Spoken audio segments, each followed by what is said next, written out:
వర్షిత త్వరగా రెడీ అవ్వమ్మా.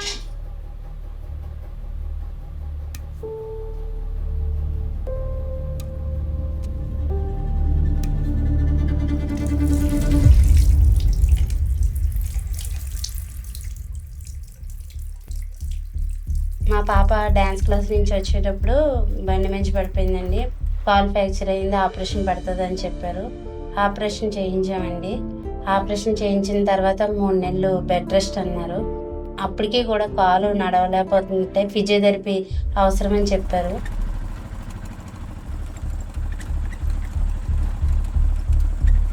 లైఫ్లో ఇలాంటి ఇబ్బంది వస్తుందని అసలు అనుకోలేదు. అమ్మ నేను నల్లపోతున్నాను అని చాలా గోల పెట్టేసేదండి. మొత్తం హాస్పిటల్లో కూడా చాలా పెద్దగా గోల పెట్టేసేది. తన ట్రీట్మెంట్ చేసేటప్పుడు చాలా ఇబ్బంది పడేదండి మొత్తం.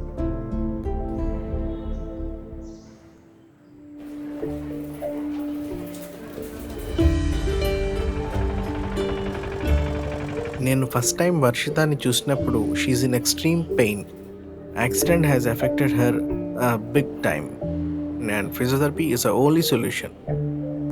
చాలామంది హాఫ్ ట్రీట్మెంటే చేయించుకుంటారు. Even though they have money, anything ఏమున్నా కూడా ఏదోలా నడిచేద్దాంలే, ఎందుకు ఇంత సఫరింగ్, లేకపోతే వాళ్ళ ఇంట్లో సపోర్ట్ లేక, ఇలాంటి చాలా కారణాల చేత హాఫ్ ట్రీట్మెంట్కే అవుతుంది. They will become permanently disabled కూడా. ఫిజియోథెరపిస్ట్గా నా బాధ్యత ఏంటంటే వచ్చిన ప్రతి పేషెంట్కి కూడా ఒక భరోసా ఇవ్వాలి. సేమ్ అదే వర్షిత వాళ్ళ పేరెంట్స్కి కానీ వర్షితకి కానీ ఆ భరోసా ఇచ్చాను. ఏంటంటే అమ్మ నువ్వు బాగా అవుతావు. అండ్ ఇక్కడ నా ముందు 3 గోల్స్ ఉన్నాయి. ఫస్ట్ థింగ్ ఏంటంటే అమ్మాయిని నించోబెట్టాలి. రెండవది అమ్మాయిని కాలు వంచాలి. మూడవది అమ్మాయి కాలు బలహీనం అయిపోయింది కాబట్టి కాలు బలం పెంచాలి. ఈ 3 కూడా నేను అటెండ్ అయితేనే అమ్మాయి మళ్ళీ నార్మల్గా అవ్వగలదు.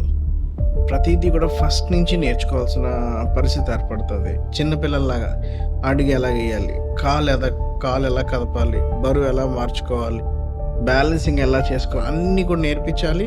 వర్షిత కూడా చాలా పెయిన్ సఫర్ అవుతూనే వచ్చింది, బట్ షీ కోఆపరేటెడ్ వెల్.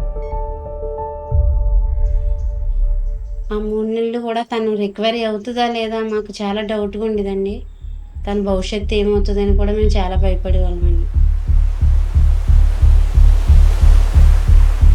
ఇంట్లోనే ఉండాలి, బెడ్ మీద ఉండాలి, ఏ పని నేను చేసుకోలేను, వేరే వాళ్ళ మీద డిపెండ్ అవ్వాల్సి వచ్చేది. మా ఫ్రెండ్స్ అందరూ స్కూల్కి వెళ్తే నేను ఒక్కదాన్ని అలా ఇంట్లో కూర్చొని ఏం చేయాలో తెలియక అలా కూర్చొని ఉండేదాన్ని. అమ్మాయి భరతనాట్యం డాన్సర్ కూడా. పాప ఇలా డ్యాన్స్ చేసేది, ఇప్పుడు ఇలాగా అయిపోయింది, చాలా బాధేస్తుందండి.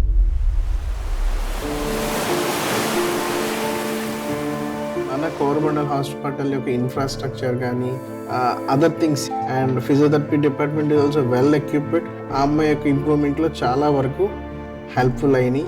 మా స్లోగన్ కూడా ఏంటంటే అత్యాధునికమైన వైద్యం సామాన్యునికి అందుబాటులో. గవర్నమెంట్ హాస్పిటల్కి వెళ్ళి అక్కడ ట్రీట్మెంట్ స్టార్ట్ అయిన తర్వాత మాకు డాక్టర్ గారు రోజు కూడా ధైర్యం చెప్పేవారు. అండ్ ఇట్లాంటి హాస్పిటల్, ఇట్లాంటి ప్లేసెస్లో ఉండడం ఆ అమ్మాయికే కాదు చాలా మంది they are utilising it and they are getting good benefits from this hospital.